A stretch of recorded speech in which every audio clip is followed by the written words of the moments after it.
Good morning student. हम लोग पढ़ रहे हैं क्लास 7th की एसएसटी और ये हमारा चैप्टर पहला है और चैप्टर का नाम है संसाधन और विकास। तो इसको हम लोग देख सकते हैं संसाधन किसे कहते हैं अगर पूछा जाए तो संसाधन साधारण भाषा में वे सभी वस्तुएं जो मानव की सभी आवश्यकताओं को पूरी करती हैं, ऐसे वस्तुओं को हम संसाधन कहते हैं। चाहे कोई भी वस्तु हो, अगर वो जो है मानव की किसी भी आवश्यकता को पूरी करते हैं तो ऐसे वस्तुओं को हम संसाधन कहते हैं। तो आइए इसमें देखते हैं संसाधन क्या है। एक प्राकृतिक संसाधन प्रकृति से सीधे ही प्राप्त होते हैं। ठीक है, जो प्राकृतिक संसाधन होते हैं वे सीधे प्रकृति से ही हमें प्राप्त होते हैं तथा इसे मानव अपनी आवश्यकताओं को पूरा करने के लिए प्रयोग करता है। ये प्राकृतिक संसाधनों का उपयोग मानव जो है अपनी आवश्यकता को पूरा करने के लिए करता है। भूमि, मिट्टी, जल, खनिज, हवा, सूर्य का प्रकाश, वन, मछली आदि सभी प्राकृतिक संसाधनों के उदाहरण हैं। ये सभी क्या है? प्राकृतिक संसाधन हैं।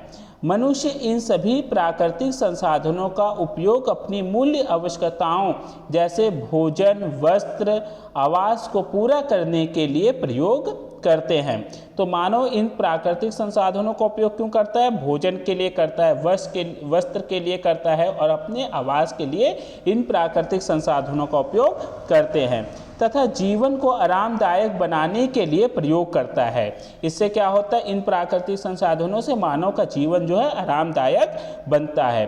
प्राकृतिक संसाधन मानव के लिए प्रकृति का एक अनूठा उपहार है। ये क्या है? जो प्राकृतिक संसाधन होता है प्रकृति द्वारा मनुष्य के लिए एक उपहार के समान है। यह सभी संसाधन पर्यावरण से उसी रूप में प्राप्त होते हैं, मनुष्य केवल उसको बेहतर बनाकर प्रयोग करते हैं। ये प्राकृतिक संसाधन जो है प्राकृतिक संसाधन के रूप में ही मनुष्य को प्राप्त होता है, लेकिन मानव क्या करते हैं? उसको अपने लिए बेहतर बनाता है, उपयोगी बनाता है। ठीक है, आगे देखते हैं इन संसाधनों का महत्व क्या है। प्राकृतिक संसाधन की महानता उसे पर्यावरण से प्राप्त होने के लिए उस पर किए गए प्रयोगों के स्तर पर निर्भर करती है। यह महानता है आर्थिक, सामाजिक, सौंदर्य, कानूनी और औषधि किसी भी रूप में हो सकती है। स्वच्छ वायु एक्ट इसी का एक उदाहरण है। पर्वत, झील और नदियाँ प्राकृतिक सौंदर्य के उदाहरण हैं। भविष्य की पीढ़ियों के लिए प्राकृतिक उद्यानों की सुरक्षा की जिम्मेदारी इसका एक और उदाहरण है। ये सभी चीज़ें जो है भविष्य के लिए सुरक्षित रहे, ये भी जो है एक जिम्मेदारी है।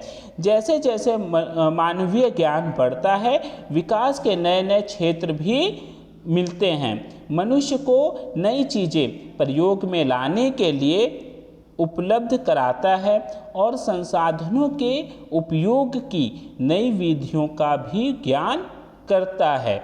संसाधन बहुमुखी और अपरिवर्तनशील होते हैं। ठीक है, संसाधन बहुमुखी मतलब संसाधनों का हम जो है बहुत तरीके से उपयोग, अनेक तरीके से उपयोग कर सकते हैं, ये चीज़ बताया गया है। मशीनों के उपयोगों के नए तरीकों के विकास से पेट्रोलियम द्वारा नई चीज़ें बनाने से पेट्रोलियम का महत्व और अधिक बढ़ जाती है।